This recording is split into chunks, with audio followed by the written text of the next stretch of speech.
We are live. We are here with Ken Dooley, a doctor and professor from Aalto University in Finland. There's a little bit of background noise, so maybe you hear it. But we're getting ready for the World Workplace Europe event tomorrow and in the bustling area. But we are here in Amsterdam tonight. We're going to be in Rotterdam tomorrow. Dr. Dooley. Yes. We are talking about something, I'm very curious about, post-pandemic rebels. Yeah.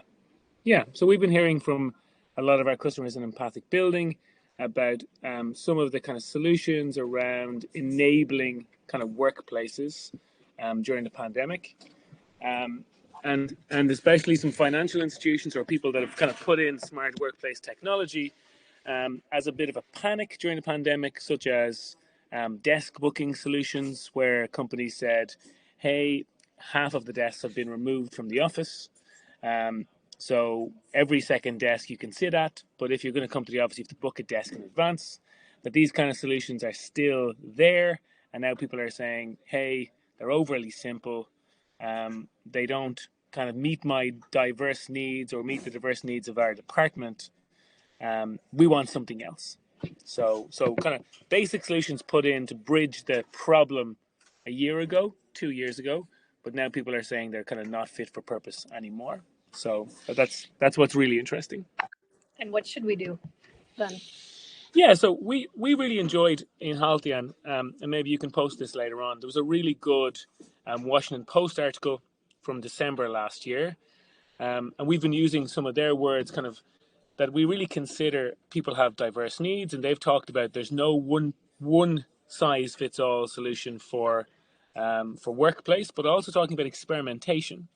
So definitely that's the coolest chats we've had from people in London. We had one big financial institution tell us their lease is up in 2 years. They know they have different personalities in terms of do they want for departments home zones, so a 30-person team is in 20 desks, for example, or do they want activity-based working, which or something like that, which meets all kinds of collaboration spaces and silent rooms and phone booths and concentration pods? How do they know if every floor gets one approach? How do they know if it's every second floor, which department? How do they know what to do with desks? Are desks ad hoc, like a phone booth? You turn up and just find a desk, or should I book in advance? And we can talk in detail about what elements of them fit what personas, and then also how do they know what to do, because these large companies want global solutions. So if what works in Paris, does it work in Munich? So those kind of questions are being asked, and along with the Washington Post article around experimentation, they're looking for a solution that says, okay, we have our R&D team or procurement team. How do I find out what best suits their needs? Is it interviews? Is it questionnaires? Or can we give them some technology and see which kind of customer journeys suits them the most? Okay, and let's take a step back for a second. Yeah. You are a researcher, you're an academic, but Yes. You're also working in practice. Yeah. So you fit everywhere and you fit nowhere at the same time. Yeah, but I like to say we're kind of moving things forward in kind of different mindsets. So my background, I've even been involved in some startups in the last couple of years. So I think I used to be a consultant as well. So if you're a consultant or you're selling software, you're kind of listening to the market as it is today, the interests, the needs of the purchasers anyway. We hope it's the needs of the employees as well. I think with the startups, you get to kind of really try and move the needle and do something completely crazy. And I think with the research perspective, you get to think a little bit more long term, maybe think, what's happening in the next 5 years, what's happened in the last 5 years.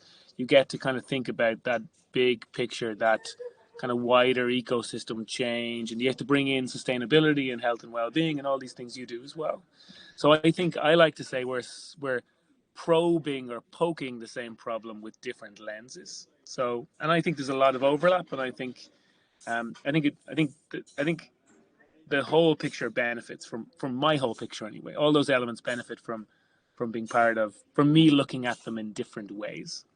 Okay, and so you were talking before about portfolios. How do you put this into multiple spaces, multiple floors, buildings around the world with different cultures? Yeah. But you're also talking about experimentation. Are those conflicting statements? are we trying to make a cookie cutter out of a lab experiment? That's a really good question. I don't think so. So I think it's about the tool. So the company I work for, Haltian, we have this software called Empathic Building, which essentially is, we call it a digital twin, but is a interactive map for office buildings. And then we embed some sensors in that software. So we're doing a lot of work in Germany at the moment. Germany has a lot of dedicated desk offices, so one desk per person. And I guess they would think about, okay, let's take a an incremental innovation approach. So we all had our own desk before, so let's keep our departmental structure. Let's keep the 100-person procurement team in this large company, and let's give them, with some data, 80 desks or something. And that suits maybe a conservative approach where we don't want to explore, we don't want to learn what activities are, learn that I move my ass when I'm in collaboration mode, or when I come in on Thursday, well, I have to go somewhere. I can't sit at my normal desk. When I'm on Thursday and I want to hide from people, I go to a silent area. There's learning there, there's change there. Having departmental zones with 80 desks for 100 people it's very incremental. But I guess the companies want to say, hey, let's be modern, let's understand, the last 15 years or the last 30 years of change in workplace, and let's try and introduce those newest practices to our employees, and let's have a floor with activity, and let's get those people to use it, and let's explain how the floor works with software or with the map that shows where the different areas are, and let's try and collect the pros and cons. So it's the flexibility of making a very light software floor plan, and on 1 week or 1 month it can be these 30 desks are dedicated for the procurement team, or 1 week there can be 3 10-desk areas that can be team areas or collaboration areas or something else and then we kind of discover and we get feedback what benefits from you. But it's too easy to just do something simple or do something conservative. And I think some of the work you're doing on all these different needs, and from a neurodiversity perspective, I think people want to lean into activity-based working. They want to give you somewhere to hide, somewhere to concentrate, somewhere to collaborate. But it's hard for conservative companies to jump from where they are today straight to that, and maybe experimentation and actually touching and feeling with that option, that future, without buying all that furniture. Maybe that's a route to it, and that's something that we're really confident that it is. Okay, I love that. Now, all right. So looking at this, and you're from Finland. Well, you're not. You're Irish, but you live in Finland. You work in Finland with a Finnish university and a Finnish startup or company. Yeah. And you're talking about the difference in cultures. Finns could arguably be, one of the more extreme workplace cultures that we have. Yeah. In a good way, most people usually say. Yeah. So where do we see Finland in this? What can we learn from this kind of place on the bell curve? What do we what do we need to kind of avoid? Okay, there's a couple of questions there, but I think definitely from looking at adoption in the last couple of years, I think we're in Amsterdam. I think that Holland and Belgium have been kind of Holland definitely has been leaders. We kind of see London and the UK as being kind of early adopters, and then the Nordics as well. Around, and again, it has something to do with, I think London, it probably has to do with rent prices. I guess Holland and the Nordics has to do with maybe a technology adoption and open-mindedness. And it's funny in the Nordics, with maybe it's to do as well with the very non-hierarchical, the flat hierarchies of companies, where definitely I would think in Southern Europe, hope I'm not offending anyone, that, hierarchies and corner offices with secretaries and personal assistants sitting in front of them like guard dogs isn't going to go anywhere in France, Italy, and Spain anytime soon. So I think innovation, price of rent in London, and flat hierarchies, and I think the openness of design and form and function in those countries have really kind of moved historically things forward. And now the pandemic has changed things, because remote working is more acceptable. Some technology has been brought in to manage change during the pandemics. Okay, half the desks are gone. Which desks are gone? Are we putting, red tape on everything, like physical red tape? So now people are more open to new work practices, and now they're kind of considering, okay, we put in something as a band-aid during the pandemic. What should we do now? And it's just that element of um, really planning for the future and understanding the needs of the different departments. That seems to be a kind of hot topic, and something we need to we need a lot of understanding on. Yeah. And we're talking about, the Finnish workplace culture or the Nordic kind of flat hierarchies. A lot of people also look at the success of smarter buildings or maybe more efficient buildings with the subsidies that have come up that have nothing to do with technology in the Nordics, right? Yeah. You had sustainability goals and sustainability money coming in from the governments at a really early stage. Yeah. You had different healthy initiatives or even healthy laws that maybe a lot of the rest of the world don't have. Yeah. So are the Nordics smarter because they tried to do the right thing, and then smart was just kind of the best tool to be used in this? That's a huge question. Yeah, I don't know. I think it has a lot to do with actually politics in the organizations. So one thing around user leaning smart technologies is that the needs are coming from a lot of different perspectives in the organization. So we have kind of change management. Maybe if you're downsizing your space, change management are involved. Human resources and employee retention and employee experience teams are involved. You obviously have the real estate and facility management people, but the solutions are so complicated. Quite often, the end customer, purchaser, project manager is from IT. So I think you do need those hierarchies, and you do need almost more kind of close cultures and acceptance of those kind of things, because the solutions are really difficult to procure in a certain way. And we see now, in some of the new markets, like in Germany, for example, we see that they really now have to join in large companies those areas. And we're also seeing the politics in some DACH companies in Germany and Austria and Switzerland, where actually, because they're coming across activity-based working or moving to desk sharing for the first time, it's seen as a loss of status for a department that loses desks. So if you're a department leader with 250 desks, or you're downsizing, we're downsizing your status. Okay. So if real estate come and say, okay, we've been looking at the data on bad data on number of times the doors have been opened on your floors or something, and it seems there's very little occupancy, and we have some data that says we're gonna reduce the amount of space you get, desks you get by 30%, then it's seen as a loss of status in some companies. Yep. So you need to really then have this almost like two-phase process where you're giving really concrete data for people to say, this is why we're losing a building. We have 5 buildings on the campus. We're losing 1 building. Everyone's going to lose 20, 30, 15% of space, depending on the department. And that's seen as a loss, something that instead of getting that promotion I wanted, I'm now losing something. I'm getting a demotion almost in status.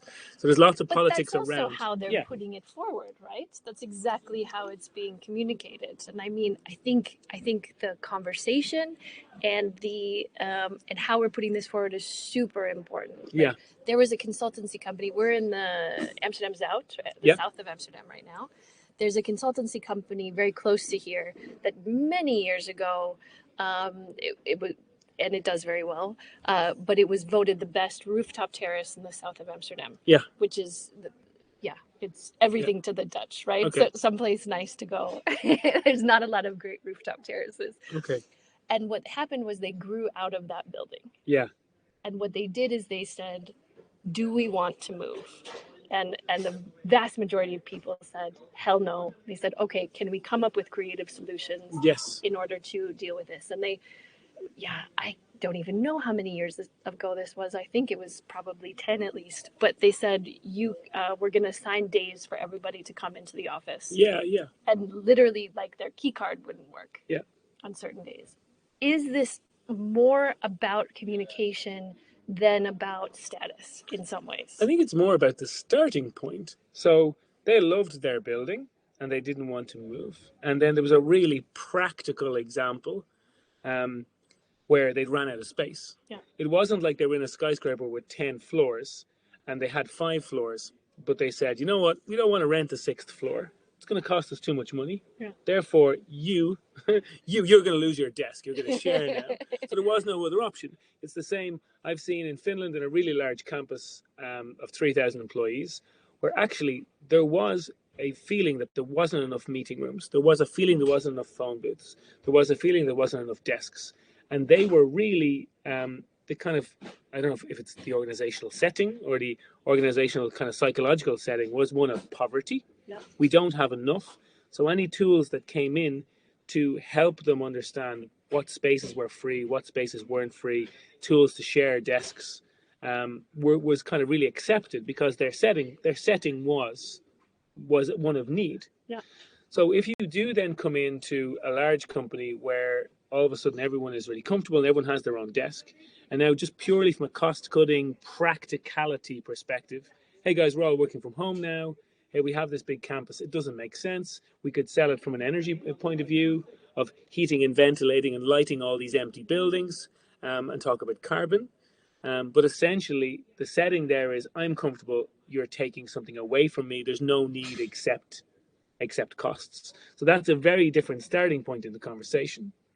Well, and this is also, we had an example of one of the buildings we did where the parking spaces, every employee got their parking spot as was their right, but Yes. they could sell it back to the government actually to rent it out to the tourists who were coming to the beautiful area. Nice. And they actually made money from this. Yeah. So is this about the hierarchy of decision and not inclusion? And this is the Dutch academy. Yeah. But we were talking about rebels. So is this just a situation that desperately needs rebels? And again, so that's a really good question. And again, there's too many people in this dialogue. So are we talking about the people mandated from the management team who are HR and IT and real estate who were told, save some space or save costs? Are we talking about that working group to bring about the change? Are we talking about this from an employee perspective? Are we talking about this from the ego-driven department manager who doesn't want to lose space? Well, and if we're talking about smart buildings, there's more stakeholders. Exactly. and that's the problem, right? So that's why everyone goes back to, money talks. I think what the rebels want, and it comes back to this North American aspiration. No, this is a good thing. I love this. Someone in WorkTech Global, they worked for a bank in the US, I can't remember who it was, but said the dream after the pandemic is twice the experience in half of the space. Okay, so if we take that as we take that as the dream, and what the rebels are saying is, I don't want this crappy office building after pandemic to be what we had before, the light version of what we had before. This software you put in place that doesn't really help me, that's just a desk, it's Excel for desks. I don't want you to downsize and just give me, what we had before with a bit of desk sharing. Let's go towards the dream of a modern office dynamic around, no matter what my need is, I can find that space at a whim. So if that's concentrating in a silent room, if that's a podcast booth, a podcast booth, if that is, as we talk about, if it is warmer floors, because 50% of this conversation knows the right temperature that a room should be. Exactly. And 50% of the people in this conversation believe a colder temperature, which is not appropriate. So basically, middle-aged white men somewhere in the UK in the 70s have decided 21 degrees. I'm blushing and I'm ashamed here to be part of that cohort. But have decided 21 degrees is the place is the temperature that people are most productive, efficient, and actually it seems to be a very male dominated temperature, and that women would like a warmer floor.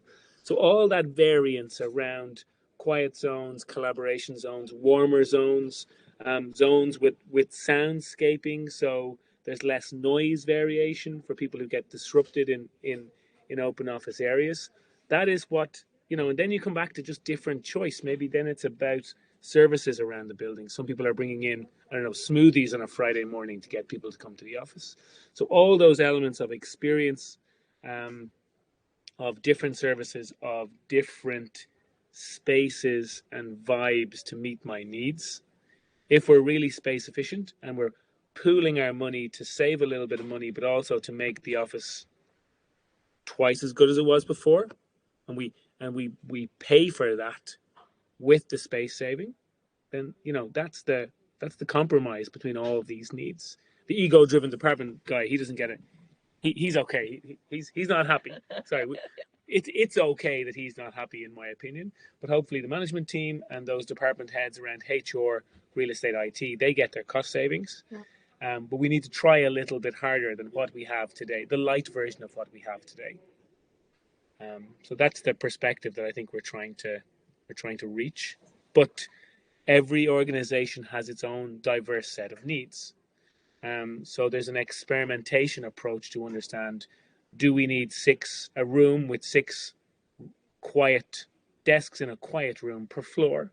Is it 1 in 1 floor? Is it like 20 seats? Is it 80 seats? So that's where the kind of experimentation comes in, and that's where the rebels are asking for something for them. Yeah. And I think the rebels are also, we were talking about rebels and diversity. The rebels are a diverse group, which is kind of refreshing. So there's an article that I read, which I, of course, sent to every man I know, called Battle for the Thermostat. It's a +1 scientific article, Gender and the Effect of Temperature on Cognitive Performance. And what they basically proved was that a warmer temperature showed higher levels of cognitive performance in women. So all of this complaining, quote unquote, that women have been doing, being freezing, has actually been this amazing strive for higher performance, higher mental capacity. Yeah, exactly. So do it in a sustainable way, but turn the thermostat up if you can for women, or somehow make them more comfortable. Yeah, but if we joked, or I said, if we have this office that we want, this office of the future, or workplace, and there is maybe, if temperature is important, and it is, because you're nodding, and you've told me many times. Vigorously, yeah. So if temperature is important, and we're part of a 10-person team, and half of the team are women, and half of the team are men, and half of the team are women anyway, who want to have this warmer temperature, then I hope in our mandatory office days we're spending at least half our week in those warmer floors. Yeah. It's about acknowledging who is there.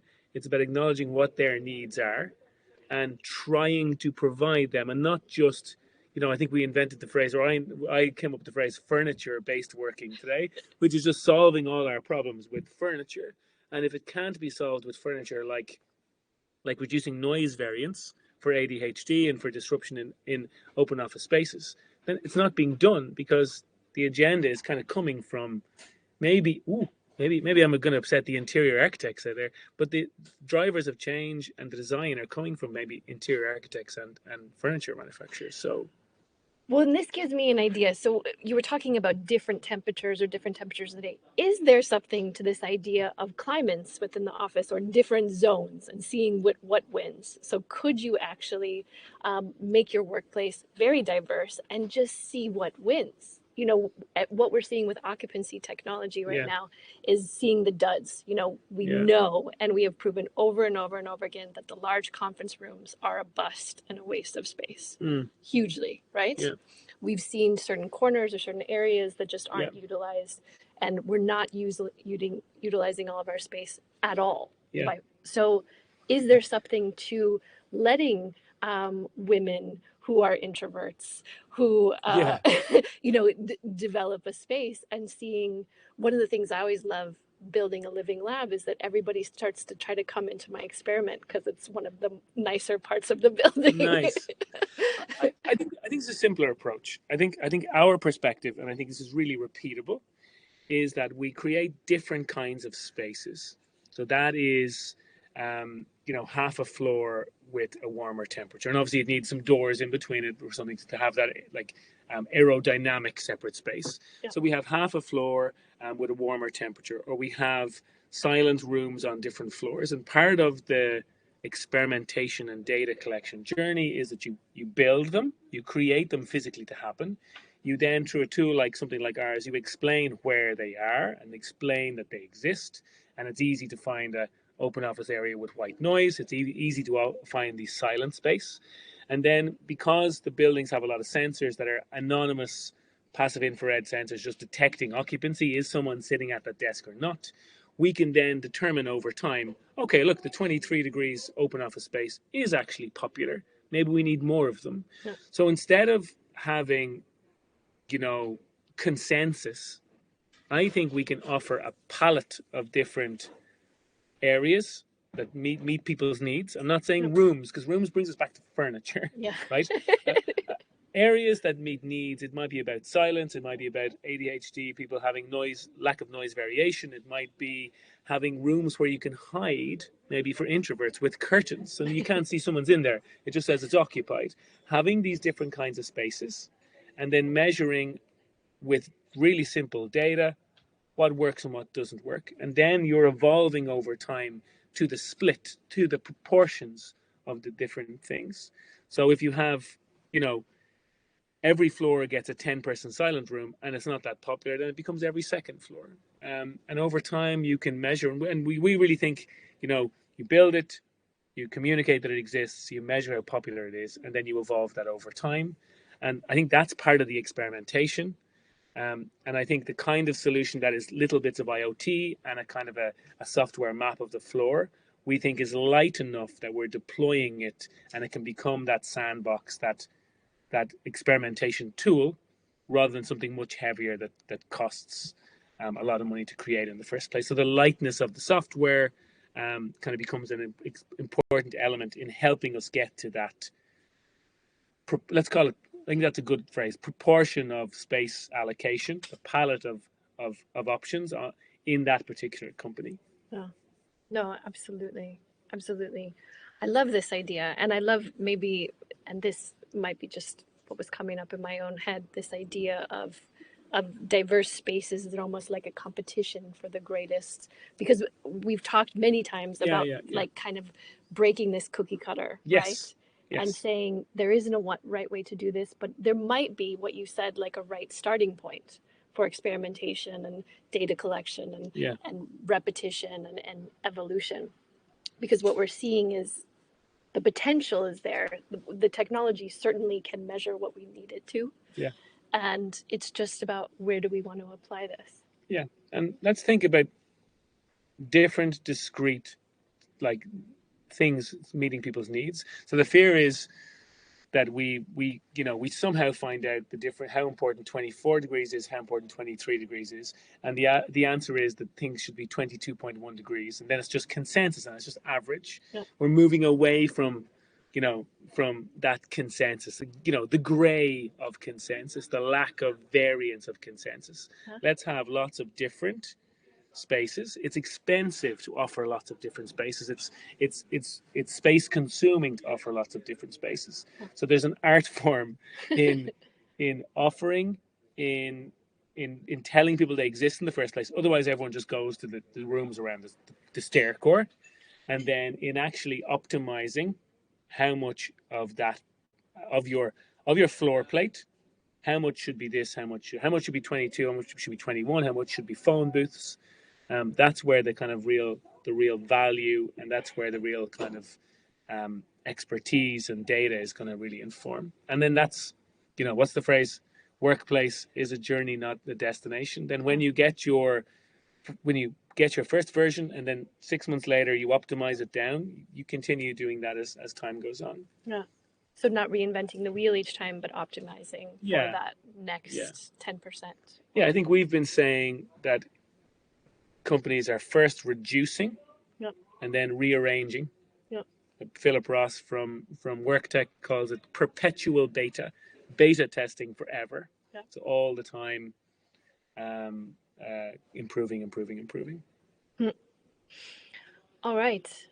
I think this has been an amazing discussion. Do you want to do a little prep for your talk tomorrow? Do you want to do those who are joining World Workplace Europe, or either digitally or in person? No. No? It's called No One Size Fits All for Workplace Design, and it's on Thursday at maybe noon on the main stage. Yeah. But yeah, you can find me on the website. And you can connect on Because LinkedIn. you've done such a good job of fitting this chat around my talk. Everything we've mentioned here will be covered. Promo done already. All right, perfect. I'm also going to be keynoting tomorrow at World, you got it. World Workplace Europe. It's not even that hard. But I'm the ending speaker tomorrow at 4 in Rotterdam. I'm going to be talking about sex, drugs, and smart technology, how big data and neuroscience can change the way that we work. I will be mentioning all of those things, sex, drugs, and plenty of smart technology. But we're going to be talking about neurodiversity, self-regulation theories, differences in all of us, introverts and extroverts, which we might need to explain the differences because we had a bit of a back and forth. Yeah. You're quite the extrovert, I would say. I don't know if I, or you are an extrovert. I don't know if I am. Okay, all right. Because you talked about earlier on, having confidence, but also being an introvert. So we need to. And that kind of blew your mind. You said introverts don't have. You thought introverts were shyer and maybe didn't have confidence. And maybe we're all on a spectrum. Yes. Maybe some people who are introverts spend a day a week being confident and being extroverted. Yeah. And then need 3 or 4 days of not hearing their own voice so much, and so maybe it's a balance. Maybe we have capacity to be either over the course of our week, and it is the split between them. It is the proportion again. I don't know. I think we need. I'm not qualified to talk about this. No, and I actually was just going to say we need an expert on introverts and extroverts to come on. So if you know someone in this space that is doing incredible work, or is just a great example of an introvert and extrovert and can explain it to the rest of us, please mention it on LinkedIn or within the Smart Building Collective community here online. On that, I think I'm going to finish. So you good? Yes, excellent. Thanks everybody for joining us, and till the next time.